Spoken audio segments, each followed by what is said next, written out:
Dalam perjalanan sejarah kemerdekaan negara Republik Indonesia, ada banyak nama yang berperan dalam pengabdian kepada bangsa dan negara ini.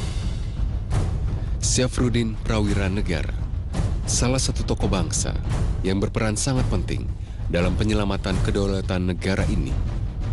Salah satu bentuk perjuangan dan pengabdiannya, Syafruddin Prawira Negara pernah menjabat sebagai Kepala Pemerintahan Republik Indonesia pada Desember 1948.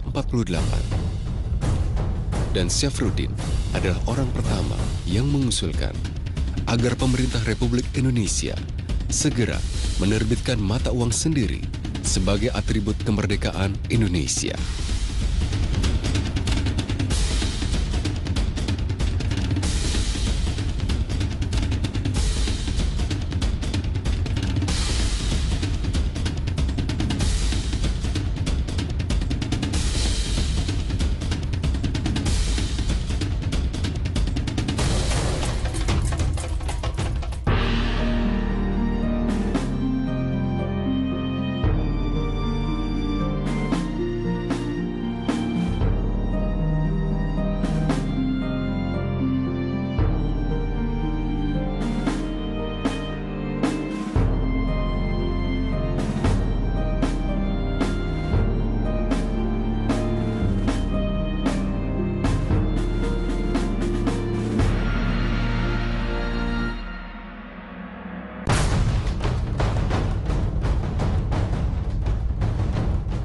Syafruddin Prawira Negara lahir dari pasangan Arsyad, Prawira Atmaja, dan Nur Aini. Dalam diri Syafruddin Prawira Negara mengalir darah campuran Banten. Ayahnya adalah anak dari Raden Haji Catap Arya Prawira Negara yang terkenal dengan panggilannya Patih Haji. Buyut dari ibunya, yakni Sultan Alam Intan, adalah keturunan Raja Pagaruyung di Sumatera Barat, berasal dari keturunan priayi yang taat beragama dan leluhurnya berasal dari Minangkabau.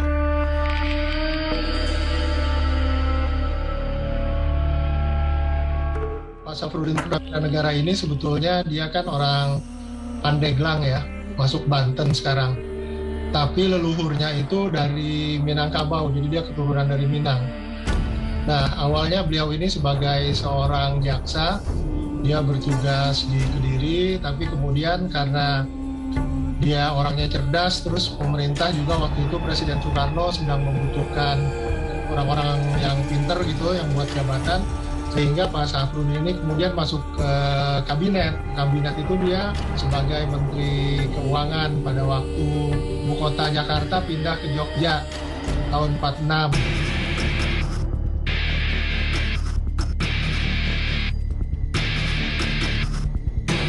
Karena beliau itu anak seorang yang namanya, kami panggilnya Mbah Arsyad Prawira Atmaja. Prawiranya sama, tapi belakangnya berbeda-beda. Itu ada di dalam kebudayaan. Mbah Arsyad ini umur 20-an kalau nggak salah itu. Beliau itu asisten wedana, yang sekarang setara dengan camat. Dan asisten wedana ini ada kontrolirnya, orang Belanda. Dan beliau saat itu ya, tahun 1911, setelah ayah saya lahir juga, itu tidak mau dinyatakan lebih rendah daripada bangsa Belanda. Jadi ketika beliau harus duduk di lantai karena sebagai camat, kontrolirnya di atas kursi, saya sama kamu derajatnya. Jadi perjuangannya udah kelihatan dari situ ya. Dan begitu juga ayahnya beliau, Raden Hatap Arya Prawira Negara, itu dulunya Patih Serang. Dan ternyata saya baca di catatannya orang Banten, itu beliau terkait juga dengan Geger Cilegon.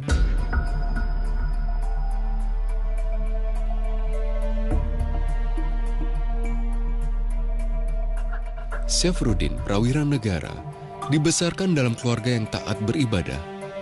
Pelajaran mengaji ia dapatkan semenjak kecil. Syafruddin Prawira Negara adalah keturunan bangsawan.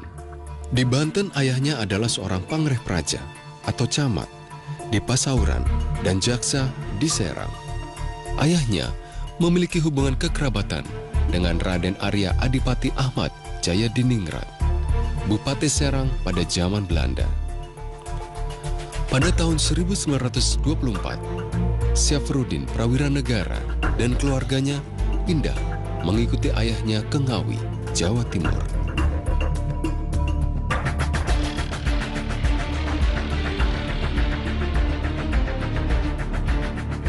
Kakek saya itu akhirnya banyak bertengkar, diturunkan ke Serang jadi kerjaan administratif ya, untuk kejaksaan, tapi kemudian dijadikan camat lagi, dicoba lagi. Akhirnya tahun 24, Belandanya sudah jengkel, itu diasing pindahkan ke Ngawi, Jawa Timur. Jauh dari bangsanya, di mana dia provokatornya kasarnya gitu rupanya dianggap. Nah, tapi di sana pun alhamdulillah akhirnya beliau dianggap sebagai kiai Jawa Timur.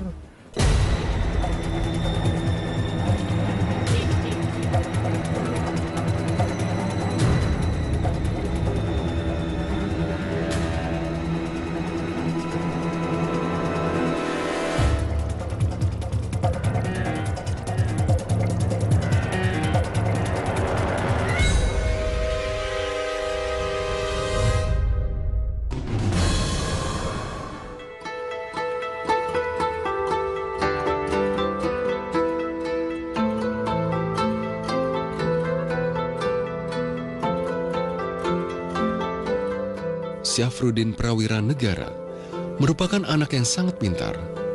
Syafruddin menempuh pendidikan Europese Lager School, setara sekolah dasar di Serang pada tahun 1925, dilanjutkan ke Meer Uitgebreid Lager Onderwijs atau sekolah menengah pertama di Madiun pada tahun 1928 dan Algemeen Middelbaar School atau setara dengan sekolah menengah atas di Bandung pada tahun 1931.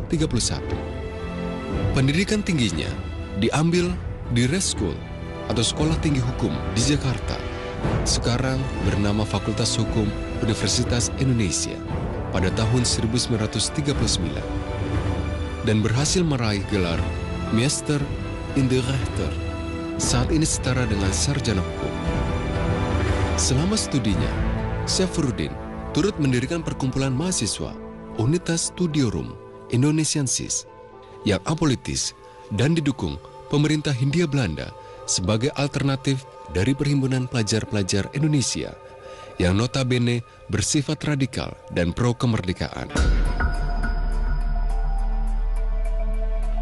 Ia berasal dari keluarga yang berasal dari Minangkabau dan Banten, dan ayahnya itu berkarir sebagai birokrasi pemerintah Belanda sebagai camat yang ditempatkan di berbagai kota, di berbagai daerah, sehingga dia menempuh pendidikan dasar ELS itu di Serang, dan kemudian Mulo dan AMS-nya itu di kota yang lain di Madiun dan di Bandung gitu.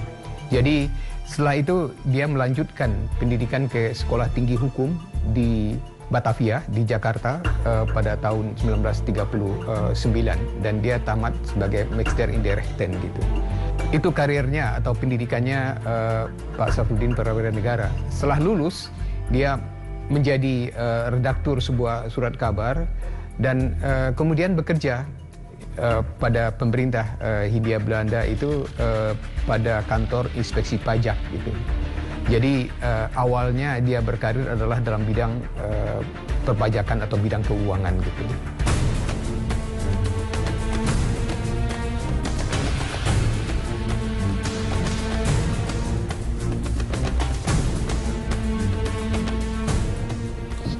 Ya, saya rasa ya kalau tentang pendidikan tentu dasar ya itu kemudian masuk Hollandse Inlandse School ya, terus kemudian masuk ke SMA karena jadi ada yang di sekolah Indonesianya betul, ada yang ini dan kemudian waktu universitasnya itu beliau ambil Meester in de Rechten, jadi untuk sarjana hukum itu di Rechtshogeschool di Jakarta. Jadi tidak pernah keluar negeri, tetapi beliau suka membaca ya, dan karena itu banyak pengetahuan yang dijadikan ilmu yang segala macamnya itu ayah sudah mengatakan, kok saya dulu masuknya bagian A ya. Sekarang kan ada pasti alam, ada sosial politik ya, sama ada bahasa ya atau budaya apa gimana gitu. Nah ini bagian untuk lawyer itu kan budaya. Saya bilang kalau saya masuk lagi, Lid, saya nggak mau masuk budaya. Saya pengen juga ada anak saya yang jadi engineer gitu. Karena ini meneruskan fisika ilahi. Jadi beliau belajar fisika itu waktu sudah berumur di Bank Indonesia, ya. Karena enggak, ini yang betul tuh mesti ke sini. Jadi karena untuk bisa iptek menghasilkan produksi yang menurut kalau saya baca itu Pak Habibie yang berkata juga, terus bisa bikin sesuatu modal menjadi added value yang tinggi, bukan karena akal-akalan, tetapi karena menggunakan hati, menggunakan akal, menggunakan ininya. Ini bisa menghasilkan yang nilai dunianya dalam cara barter menjadi uang. Setelah lulus dari Red School, Syafruddin bekerja menjadi redaktur surat kabar Suara Timur dan mengetuai Perserikatan Perkumpulan Radio Ketimuran atau PPPK antara 1940 dan 1941. Selama masa awal karirnya, Syafruddin mulai menunjukkan sikap-sikap nasionalis dan ia tidak setuju dengan tuntutan-tuntutan yang moderat, menuntut otonomi yang lebih di Indonesia dalam petisi Sutarjo tahun 1936. Belakangan, Syafruddin diterima kerja di kantor pajak di Kediri sebagai ajudan inspektur pajak. Selama masa pendudukan Jepang, Syafruddin diangkat menjadi kepala kantor pajak di Kediri sebelum dipindahkan ke Bandung. Dalam masa pendudukan ini, Syafruddin sering bertemu dengan Sultan Syahrir. Dan meskipun Syafruddin sendiri menolak dihubungkan, banyak yang menganggapnya sebagai bagian kelompok perlawanan Syahrir. Melalui program pendidikan yang diorganisir oleh kaum ulama di sekitar Bandung, Syafruddin bersama Muhammad Natsir juga banyak mengkritik kebijakan-kebijakan pemerintahan militer Jepang. Bahwa karena dengan jiwa auliah ya, jiwa akhlak mulia, itu beliau ingin memproduksi kebaikan-kebaikan yang untuk dibagikan. Dan itu beliau lakukan misalnya mengenai uang Republik Indonesia. Itu waktu beliau dipindahkan tadinya sebagai karyawan teras ya, di perpajakan di Kediri, kemudian dipindahkan waktu zaman Jepang oleh klubnya Pak Syahrir sebelumnya. Jadi beliau banyaknya itu dengan klub dari Pak Syahrir di bawah tanah juga waktu itu. Dikirim ke Bandung. Dan di Bandung itu jadi kepala pajak Bandung. Nah di situ beliau berkumpul dengan teman-teman dari waktu itu namanya KNIP Parahyangan ya. Jadi Komite Nasional Indonesia Parahyangan.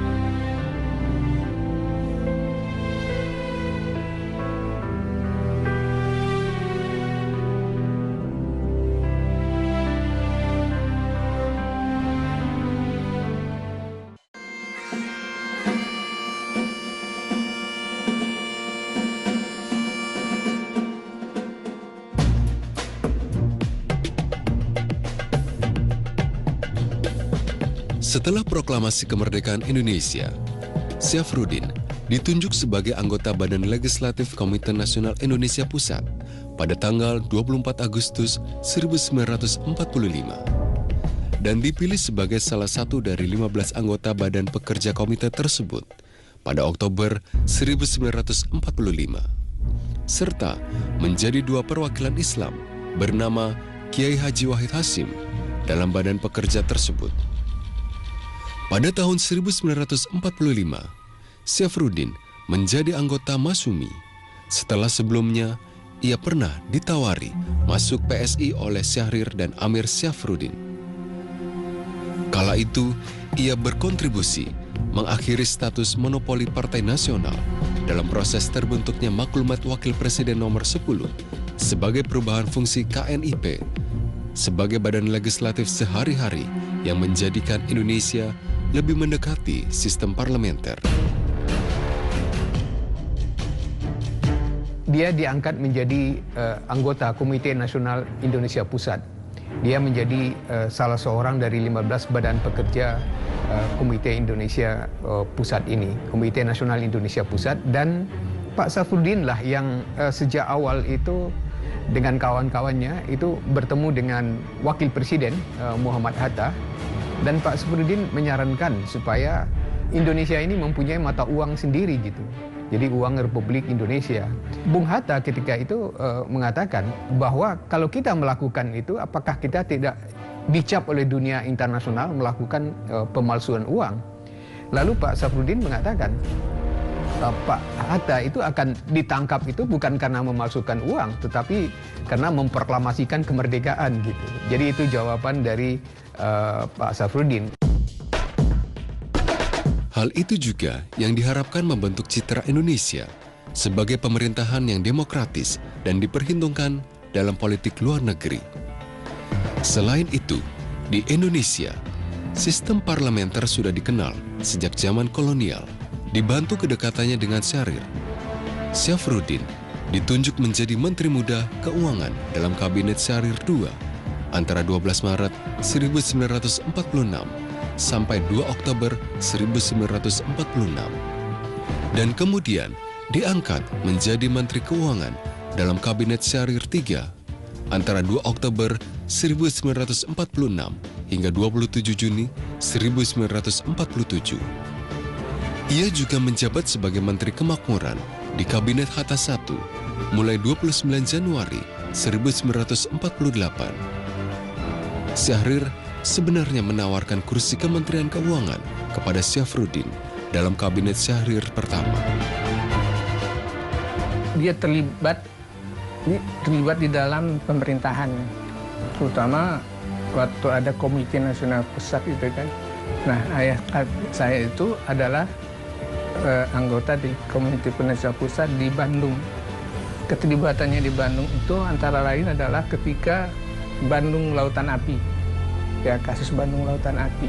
Peristiwa itu sangat menarik karena ayah saya itu diutus dari pusat, dari Jakarta untuk ke Bandung melewati Padalarang. Sampai di Bandung dia bertemu dengan pejuang-pejuang NKRI di sana, Laskar gitu ya. Dan minta supaya kantor pusat itu setuju untuk Bandung dikosongkan. Jadi Laskar-Laskar BKR dulu ya, itu diminta untuk mundur ke selatan, sedangkan Inggris itu akan masuk ke Bandung. Di bidang keuangan, Syafruddin berperan besar dalam penerbitan uang Republik Indonesia atau ORI. Salah satunya dengan meyakinkan Muhammad Hatta untuk menerbitkan mata uang sendiri untuk mendanai perlawanan melawan Belanda dan untuk menunjukkan keseriusan pemerintah Republik Indonesia yang masih muda.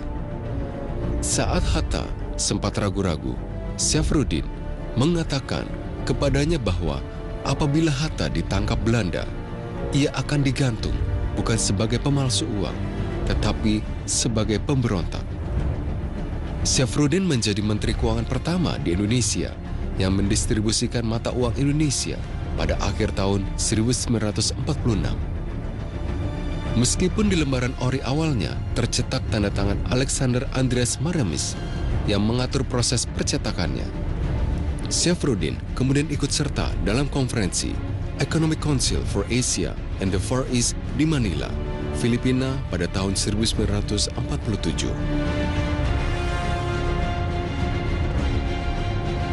Ya, mata uang rupiah itu kan sebetulnya dulu namanya The Javasia Bank ya, Bank Indonesianya itu. Dan Pak Syafruddin ini orang pribumi pertama yang menjadi level setinggi itu gitu. Jadi dia bisa menggantikan posisi pejabat-pejabat Belanda yang sebelumnya di The Javasia Bank.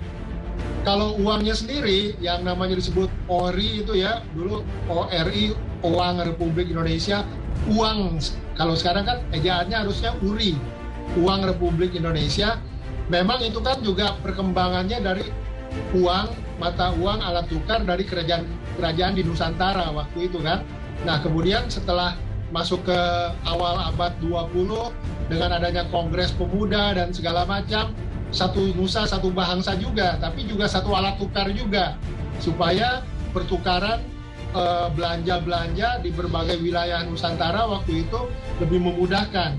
Jadi itu yang membuat uang yang kemudian kita kenal sebagai rupiah itu muncul gitu. Jadi Pak Syafruddin ini sebagai gubernur de Java di akhir bank itu, kemudian setelah Indonesia merdeka jadi Bank Indonesia, namanya diubah. Pak Syafruddin Prawira Negara jadi gubernur Bank Indonesia pertama juga. Pada masa Orde inilah yang menempatkan Syafruddin berjasa mengusulkan mata uang sendiri sebagai identitas kedaulatan selain kemerdekaan secara fisik, tapi kemerdekaan secara ekonomi juga, secara politik dan ekonomi. Kemudian bekerjanya juga di kantor pajak pemerintahan kolonial pada masa itu ya. Dia pernah menjadi kepala kantor pajak di Kediri. Ditambah lagi perjuangan beliau di dalam memperkuat aktivitas ekonomi nasional, yang kemudian dipercaya akhirnya menjadi presiden di Japas Bank terakhir gitu.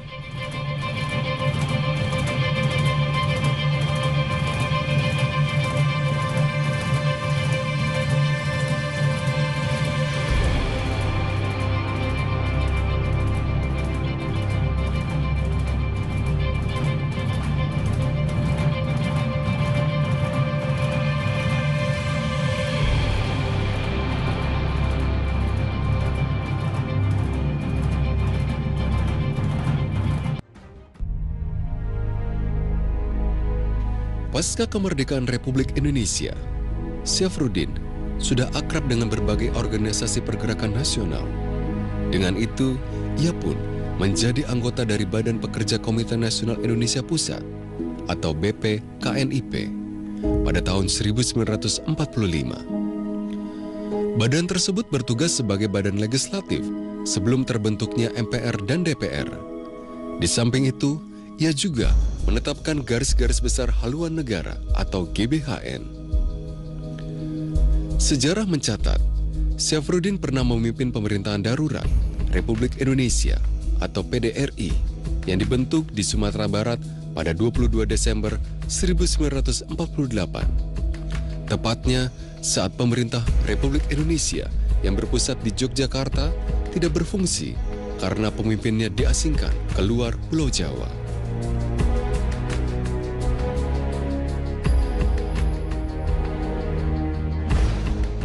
Ya, jadi pada waktu agresi militer kedua terjadi itu, Bung Karno, Bung Hatta, Bung Syahrir, Pak Ali Sastroamidjojo, dan pemerintah lain itu kan sampai ditangkepin Belanda tuh, sampai 9 orang. Mereka kemudian diasingkan ke Bangka, ke Bukit Menumbing. Karena pemerintahan itu tidak ada, harusnya kan negara kolaps ya. Itu karena syarat sebuah negara itu kan selain ada wilayah, ada penduduk, ada pemerintahan. Ini kan pemerintahannya ditangkap semua. Nah, karena Pak Syafruddin waktu itu sedang di Bukit Tinggi, kemudian beliau diberikan amanat, diberikan mandat untuk menjalankan pemerintah darurat itu. Beliau ketika itu pada tahun 48 itu menjadi Menteri Kemakmuran pada kabinet Hatta. Beliau sedang berada di Sumatera, di Bukit Tinggi. Dan kita tahu pada ketika itu, pada tanggal 19 Desember tahun 48, itu terjadi agresi militer kedua. Belanda menyerang dan menduduki Yogyakarta. Dan ketika itu, para pemimpin presiden, wakil presiden, dan menteri itu bersidang gitu. Apakah mereka itu akan ikut bergerilya ke luar kota atau bertahan di sana, dan tetapi di sisi yang lain mereka kemungkinan akan ditangkap. Oleh sebab itu presiden, wakil presiden, dan menteri itu sudah membuat 2 telegram. Yang satu telegram yang ditandatangani oleh presiden dan wakil presiden yang meminta supaya Syafruddin Prawira Negara itu membentuk pemerintahan darurat Republik Indonesia itu di Sumatera. Dan surat yang kedua atau telegram yang kedua itu ditujukan kepada Maramis di India, kepada tokoh-tokoh Indonesia yang ada di Belanda untuk membentuk juga pemerintahan dalam pengasingan seandainya Safrudin Prawira Negara tidak berhasil gitu. Jadi kedua telegram itu dikirimkan sebelum Belanda menyerang tanggal 19 Desember tahun 48. Dan Safrudin ketika itu sedang di Sumatera, sedang di Bukit Tinggi, dia mengetahui kabar ini. Walaupun dia tidak menerima telegram itu, tetapi kemudian di dalam rapat mereka memutuskan untuk membentuk pemerintahan darurat Republik Indonesia. Mengingat kondisi dan situasi yang sangat genting, sehingga Syafruddin sempat memegang kekuasaan sebagai seorang presiden, meskipun dalam rentang waktu yang relatif singkat. Bermula saat terjadi peristiwa agresi militer Belanda II pada tanggal 19 Desember 1948 di ibu kota Yogyakarta waktu itu. Para pemimpin pemerintah Republik Indonesia, sebagian ada yang tertangkap, termasuk Soekarno dan Hatta. Alhasil, Syafruddin mengambil inisiatif untuk membentuk pemerintah darurat atau emergency government guna menyelamatkan Republik Indonesia dari bahaya. Dengan usaha dari Pemerintah Darurat Republik Indonesia atau PDRI, pihak Belanda pun terpaksa berunding dengan Indonesia. Perundingan tersebut terjadi Perjanjian Rumroyen, di mana pihak Belanda mengakhiri agresi militernya. Di samping itu pula, Soekarno dan kawan-kawannya dibebaskan dan dapat kembali ke Yogyakarta. Setelah Soekarno dibebaskan, diadakan sidang antara PDRI dengan Soekarno, Muhammad Hatta, dan sejumlah menteri kedua kabinet.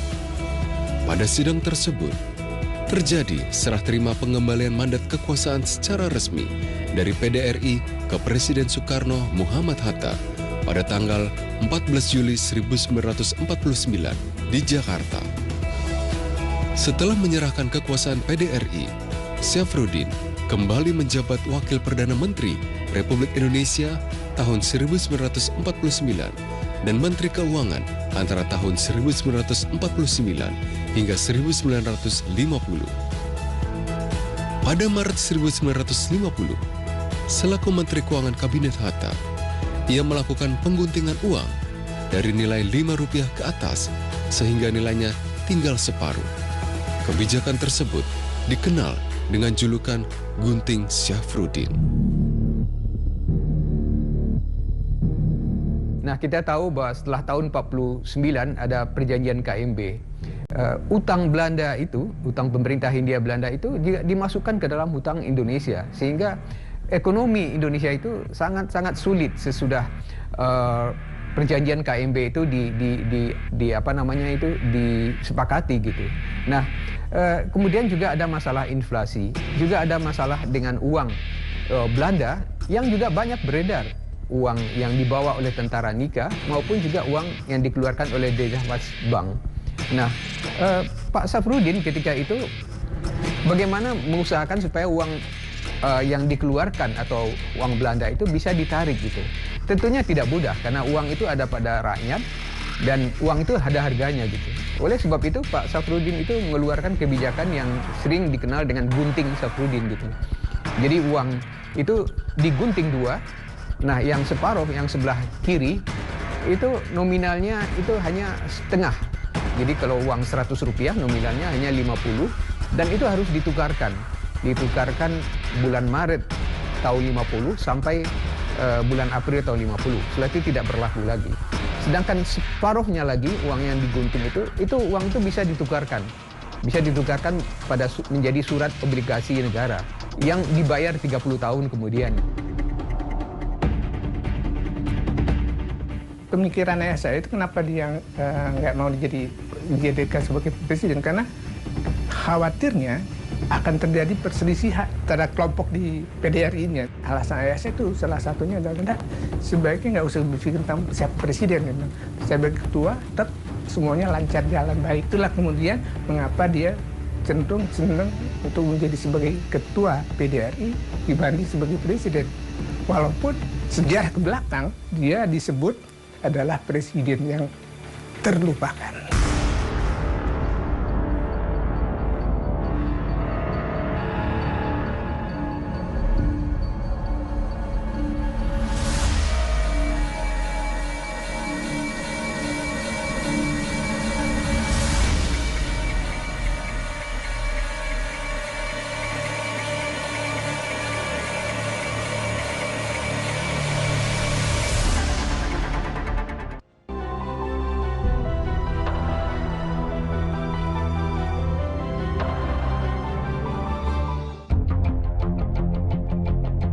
Syafruddin menikah dengan Tengku Halimah Syihabuddin, putri camat Buah Batu dan keturunan Raja Pagaruyung pada tanggal 31 Januari 1941.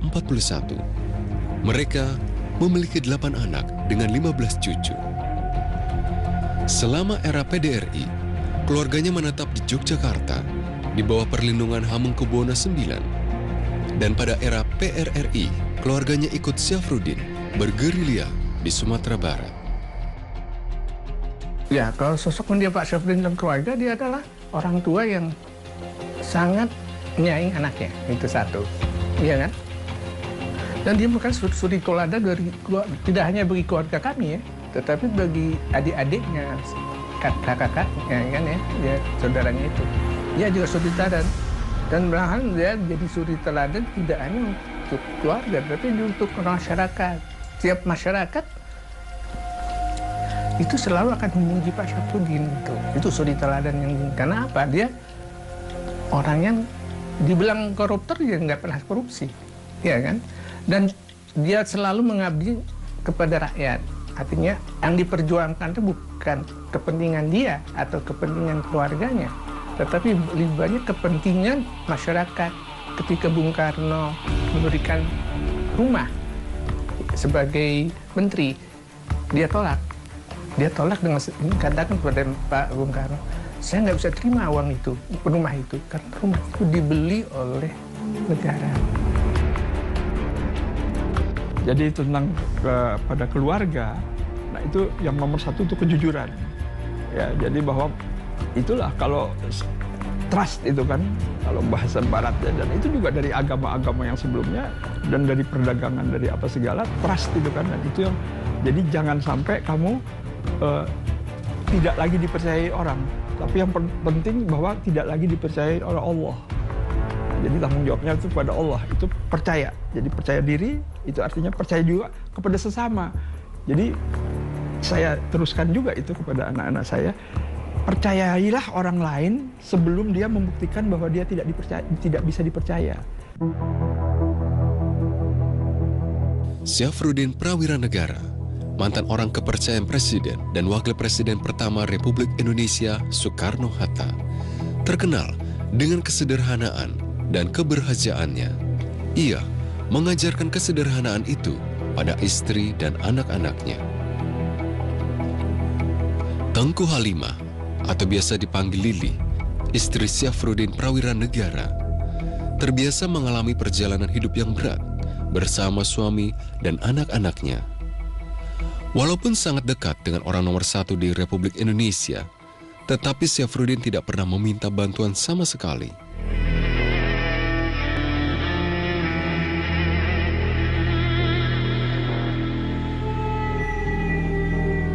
Iya, sebetulnya pertama kesulitan ekonomi itu ya awalnya itu karena waktu di hutan sih kita oke aja ya kan, waktu PRRI kan kita ke hutan ya. Tapi setelah turun semua hartanya Pak Syafruddin itu diambil, disita untuk negara. Termasuk juga nggak ada pensiun. Kami nggak punya rumah. Itu yang paling penting. Jadi betul-betul dalam kesulitan, nggak punya rumah, nggak punya harta ya. Dan ibu hanya ada, yang paling menarik adalah dulu waktu dia ayah saya jadi gubernur Bank Sentral, dia kan sering buat perhiasan, ya kan, dia beli gitu untuk jaga-jaga lah kata ibu saya. Dan dia, rupanya perhiasan itu waktu PRRI dia bawa ke hutan. Dia mengharap, dia takut kalau nanti di hutan itu agak susah dan kesulitan juga. Nah, waktu dia balik ke Indonesia, balik ke Jakarta ya, akhirnya kita tuh bisa hidup dari hartanya ibu ya, emasnya itu. Jadi di gadein, dijual gitu pelan-pelan tadi. Tetapi sesungguhnya yang paling banyak adalah ibu itu dapat bantuan dari saudara, uang. Itu tuh nggak pernah kita lupakan. Bantuan dari saudara dan bantuan dari kawan-kawan dan sahabatnya, ya kan? Sahabatnya ayah itu memberikan uang. Yang paling menarik adalah sebetulnya waktu saya PRRI itu Pak Bandrio itu kan Bung Karno, waktu ayah saya ditahan, akhirnya dia membantu kita di dalam keuangan. Yang menarik adalah dia mulai dari kakak saya tuh kenal sama anaknya Pak Lenin kalau nggak salah. Dan kemudian nggak tahu gimana kakak saya bercerita tentang kesulitan keuangan. Nah, rupanya hal itu diketahui oleh Pak Lemina sehingga dia datang ke Pak Subandrio. Nah, akhirnya waktu Pak Sudra tahu begitu, akhirnya dia kumpulin uang dari sahabat-sahabat ayah saya. Kakak saya yang paling tua, Aisyah sama kakak saya Saltia, itu datang ke Subandrio di Istana Negara. Tetapi dengan syarat harus masuk melalui jalan khusus, melalui jalan terowongan, sehingga nggak ada orang pun yang tahu.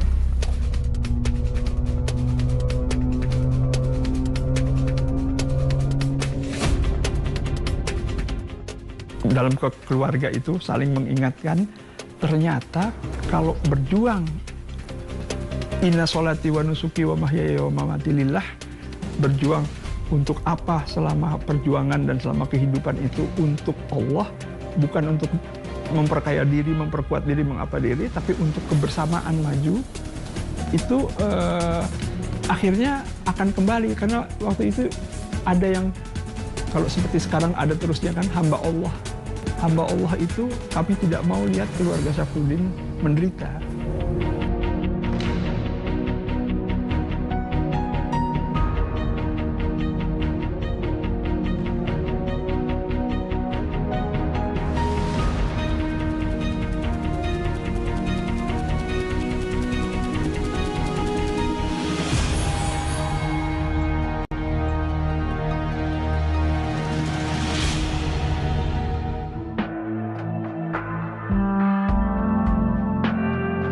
Setelah mengalami beberapa pergolakan dalam hidup dan perjuangannya, Syafruddin Prawira Negara memilih untuk pensiun dari dunia politik dan memilih lapangan dakwah sebagai kesibukan masa tuanya.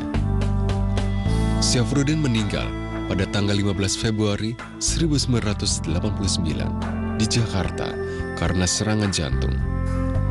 Ia dimakamkan di Taman Pemakaman Umum Tanah Kusir. Syafruddin merupakan salah satu tokoh yang bersih dari korupsi dan dikenal sebagai orang yang jujur, berintegritas, dan terus terang. Syafruddin juga merupakan seorang yang idealis dengan pandangan sosialisme religiusnya sebagai seorang muslim. Meskipun jejak langkahnya memunculkan banyak kontroversi, namun berkat jasa dan pengabdiannya kepada negara Republik Indonesia, pemerintah Indonesia menetapkan Syafruddin sebagai pahlawan nasional. Saya kira pemerintah sudah bukan hanya mengangkat Pak Syafruddin Prawira Negara itu, tetapi juga sudah menetapkan tanggal 22 Desember itu, pembentukan PDRI itu sebagai Hari Bela Negara. Dan ini sangat-sangat penting bahwa yang membela negara itu bukan hanya satu kelompok, bukan hanya tentara, tapi juga rakyat dan seluruhnya gitu. Semua warga negara itu wajib membela negara. Pelajaran sangat penting itu adalah bahwa dia berjuang untuk nusa dan bangsa itu, rela mengorbankan jiwa dan raganya. Kita tahu bahwa perjuangan di PDRI itu masuk hutan, keluar hutan menghadapi serangan Belanda, dan beliau berbulan-bulan melakukan itu. Dan kemudian yang kedua, pelajaran yang sangat penting lagi itu adalah beliau menduduki jabatan yang sangat strategis, Menteri Keuangan dan kemudian Gubernur Bank Indonesia. Tapi beliau tidak memperkaya diri dengan jabatannya itu. Sebetulnya teladan yang bisa diambil itu adalah kembali lagi itu, bahwa ayah saya itu selalu berjuang bukan hanya untuk pribadinya ya, tapi untuk masyarakat umum. Malahan kadang-kadang kita itu harus mengetahui bahwa kesusahan masyarakat itu yang diajarkan saya. Dan satu itu, yang kedua dia tuh nggak pernah. Kalau sekarang tuh orang korupsi kan enak ya. Kayak saya tuh korupsi itu nggak ada, nggak boleh lah katanya. Ya kan, gitu juga diajari. Ibu saya selalu nasihatin kami, contoh ayahmu, dia nggak pernah korupsi dan dia berhasil, gitu. Dan berjuanglah untuk rakyat.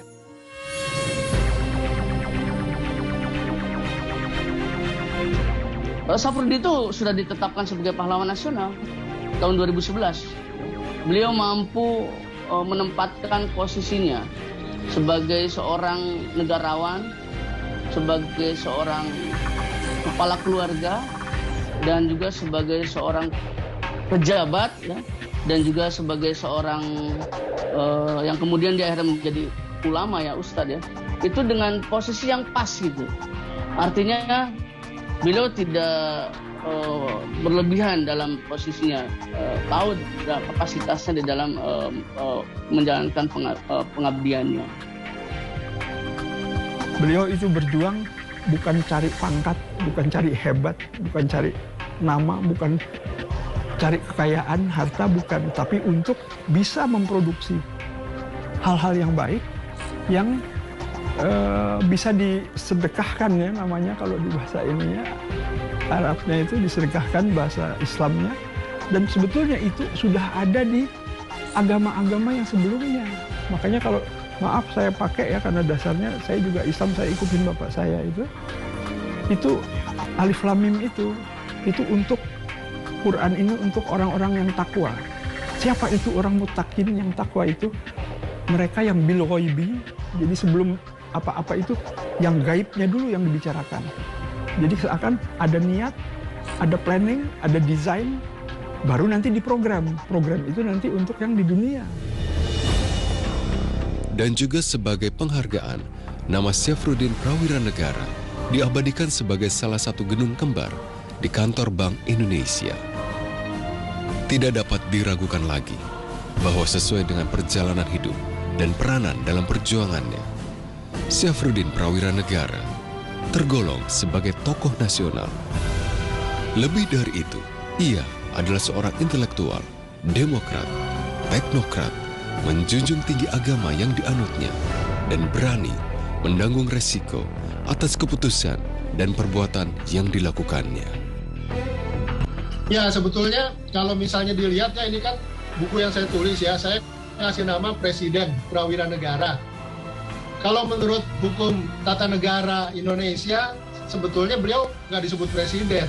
Presiden Indonesia kan cuma 7 ya. Ini sebutan de facto, bukan de jure. De jurenya tidak ada sampai sekarang. Hukum tata negara Indonesia mengakui Pak Syafruddin sebagai presiden. Tapi de facto, tugas-tugas presiden pada waktu itu, karena Bung Karno sedang ditangkap, itu yang diemban, yang dijalankan oleh Pak Syafruddin Prawira Negara. Apa saja yang dilakukan beliau? Yang pertama adalah dia kemudian mengindonesianisasi kelembagaan dari unsur-unsur, dari sistem, dari undang-undang dan aturan yang berbau kolonial diubah dalam kultur keindonesiaan. Yang kedua, beliau kemudian membangun SDM profesional perbankan pribumi ya, untuk mengganti SDM perbankan di Yapasbank yang waktu itu sudah menjadi BI, tapi karyawannya masih banyak orang-orang Belanda, termasuk pimpinan-pimpinan terasnya baik di cabang maupun di pusat. Nah, saat itulah beliau kemudian membangun transisi SDM. Salah satu untuk pembekalannya adalah beliau mengadakan kursus-kursus untuk calon-calon perbankan profesional. Kursus-kursus ini ada banyak ya, misalnya di dalam di dalam negeri sama di luar negeri, bahkan beliau mengadakan kursus-kursus perbankan. Ini banyak sekali, dan itulah yang menjadi jasa dari Syafruddin. Yang ketiga, jasa beliau juga di dalam dunia perbankan, terutama di BI ya atau Bank Sentral, adalah beliau mencoba memposisikan BI atau lembaga sentral itu dalam posisi yang mandiri, independen, tidak terlalu campurkan urusan politik atau dikobok-kobok oleh pemerintah gitu, oleh tangan-tangan kekuasaan.